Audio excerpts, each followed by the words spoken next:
I'm sort of a nature guy. I say sort of because I'm not a nature guy, but I spend a considerable amount of time outside. It's mostly downloading music and going for hikes in my area, that's sort of nature guy. That is why I consider myself fortunate that my backyard borders miles of forest. This is fortunate because I live in a very suburban area where most people are rationed only a few feet of neatly groomed yard. My backyard isn't large, but once I cross the threshold of brush and trees, I'm met with unearthed stones that create mock canyons. I get to walk along skinny, running creeks of water. Some of the rock formations are so colossal that the area where the rock meets the soil juts up and forms overhangs that I can sit under to get out of the heat. It really is a gift to have all of this behind my house. I had never had a reason to feel anything but serenity out there, but as of a few months ago, that serenity has taken on the guise of uneasy anticipation that something horrible happened out there. About 3 months ago, I went as deep into the woods as I had ever gone. I probably made my way through the trail-less woods for about 3 hours. I was following a creek that was a stone or two away from being dammed up, but it muscled on anyway when something caught my attention. There was the base of a man-made stone structure. I went over to investigate. The structure was a dark gray rock that had patches of green moss running up it. I thought to myself that it must have been an old fire pit or maybe a well of sorts, but what the hell did I know? There was no one around for miles, so the structure had to be really old. I was about to keep on following the creek when it clicked with me. The structure was a chimney, the top of a chimney. At first, I was in disbelief. There was no way it could be that. I started to dig away at the base of the chimney and it kept on revealing more and more chimney no matter how much dirt I moved away. I eventually got down on my knees and started moving the dirt away using a nearby rock to break it up. I went on, strangely invested in seeing its end when I struck roof shingles.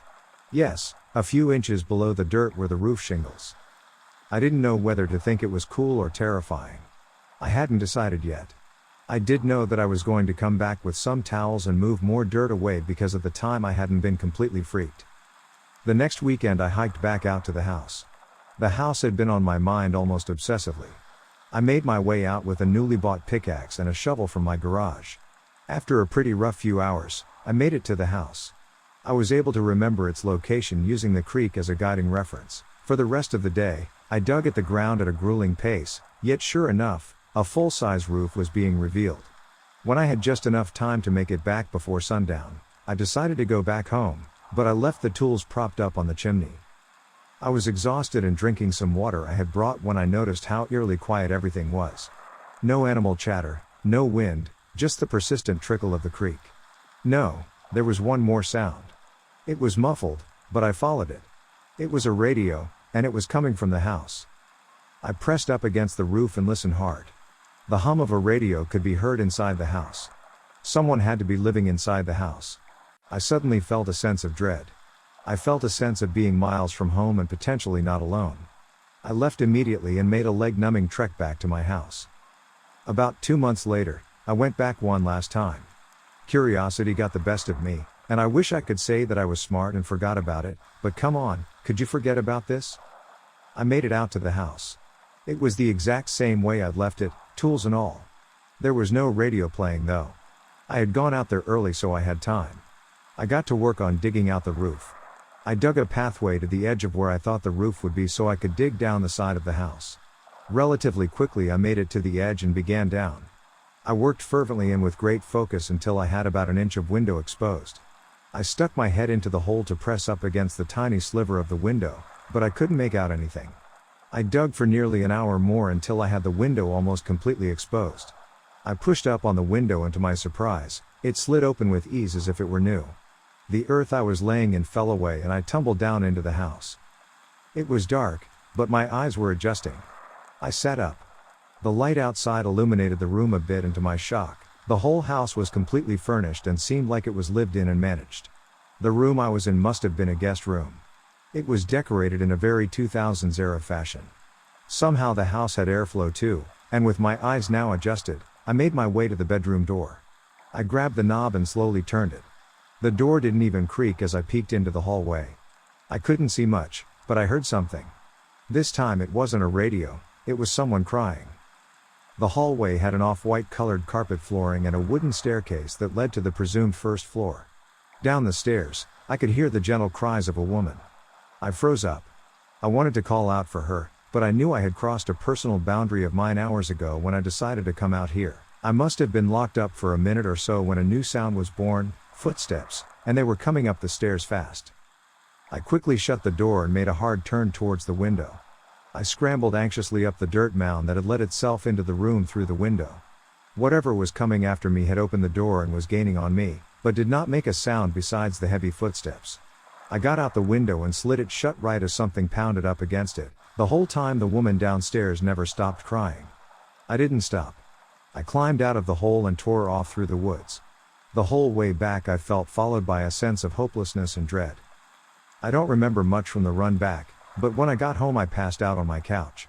I woke up a few hours later, and the sun had set. I locked all of my doors and windows, scared that thing from the house would follow me, and then took a shower. As of now, nothing more has come of the house. I did call the police and reported the incident about a week ago, so I expect to hopefully hear from them soon. The uneasiness of my experience with that house has kept me out of those woods for good. In fact, I've kind of taken a hiatus on hiking alone. If there are ever updates I can let you all know, but for now that is everything. The following incident occurred back in the early 2000s. I won't share my location or the name of my employer, but I will say that part of my job was to transport dead bodies to and from the hospital or morgue. Often, we would be asked to transport someone's loved one from the hospital to their home for the funeral. One evening, my colleague and I were asked to transport a body from the hospital to a location 3 to 4 hours away.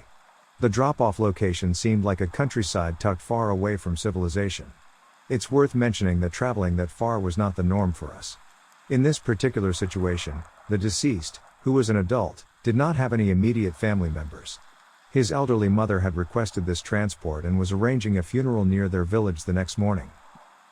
We went to the pickup location to get the body.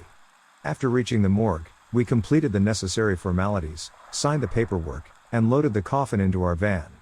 Within a few minutes of that, we were headed towards our destination. I remember that night being very foggy, more than usual for that time of the year in my country. The drive was going to take us to an unfamiliar town through unfamiliar roads. Not that this was any problem, as we had been to many parts of the country for the first time. It's worth mentioning that it was either December or January, so not only was it cold, but the sun had set long before we started our trip. The fog combined with the unknown roads gave a very creepy vibe to the night. The visibility was so poor, it felt like we were driving through a thick, suffocating fog. We crept along at a snail's pace, straining our eyes for any sign of the road ahead. Our map book was our only guide, but we were so disoriented that we stopped to ask for directions from anyone we could find. The traffic was very light that night, and as we took the turns that led us away from the city and towards the village, the traffic became almost non-existent. I will mention here that I had been working this job for over 10 years at that point, and transporting dead bodies was as normal as delivering packages for delivery drivers. Being in that setting with the dark night, fog, and lack of traffic did not spook me or my partner that much. Within a couple of hours of our trip, we came across a patch of road that was closed due to construction. There were no workers present at that hour of the night, but there were barriers barricading us from traveling ahead. There was a dimly lit sign that pointed towards the road going east of our location. Not having much choice, we took the detour and started driving. We must have driven a few miles when we came across a T intersection. This intersection was not in our map book.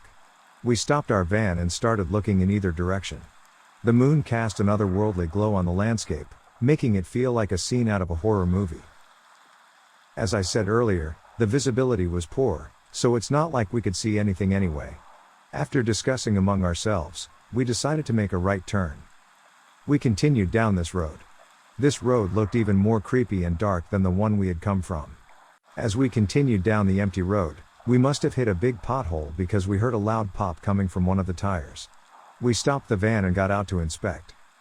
We had a flat tire, and it looked like the tire had been torn from the sidewall. My colleague and I got scared because we were practically in the middle of nowhere. There were thick trees on either side, and we could not see anything beyond a few hundred meters.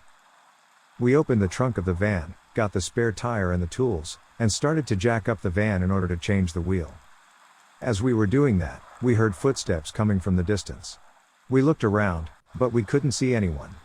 The footsteps continued, getting closer and closer, but still, we couldn't see anyone. It was as if the darkness itself was moving towards us. The sound got louder and louder and then suddenly stopped. We both started feeling a presence around us but could not see anyone or anything. My colleague and I both started to freak out, and my hands were literally shivering as I was trying to change the tire. Next, we heard what sounded like someone hitting the van with a metal rod from the other side. However, upon looking from underneath the van, we did not see anything. It was as if unseen eyes were boring into our souls, and I couldn't shake the feeling that something sinister was lurking just beyond the reach of our flashlight. Every creak of the van, every rustle of the leaves, sent shivers down our spines. We were both on edge, knowing that we were not alone in the darkness. My colleague was very religious, and he told me no matter what happens, do not look around you. Just keep doing what you are doing and quickly change the tire. We kept hearing footsteps all around us. At times, the footsteps sounded like they were right behind us. My colleague, who was unnervingly devout, warned me in a hushed, urgent tone to avoid looking around at all costs. The air was thick with an eerie silence, broken only by the unsettling sound of footsteps that seemed to encircle us, drawing closer and closer with each passing moment. Despite the mounting sense of dread, we worked feverishly to change the tire, our hands trembling as we fumbled with the tools. The feeling of being watched was palpable, and I couldn't shake the sensation that something sinister lurked just beyond the darkness. Finally, with the tire changed, we scrambled back into the van, our hearts pounding in our chests as we sped away from that desolate stretch of road. The rest of the journey was filled with an eerie silence, broken only by the sound of the van's engine and the occasional creaking of the coffin in the back. When we finally arrived at the drop-off location, we were both visibly shaken. The elderly mother was waiting for us. The feeling of isolation was overwhelming. The old, dilapidated house stood alone in the moonlight, surrounded by dense woods. As we carried the body inside, the creaking of the floorboards and the howling of the wind made the whole experience feel like a scene from a nightmare. As we unloaded the coffin, she thanked us, but we didn't tell her about the strange encounter we had on the way to not add more to her grief. As we drove back to the city, we couldn't shake the feeling that something had been following us that night and was around us. We never spoke about it again, but the memory of that creepy, foggy night still haunts me to this day. To date, that remains the single most haunting memory of my career. Hey friends, thanks for listening. Please subscribe and click the bell icon to get notification for all future narrations.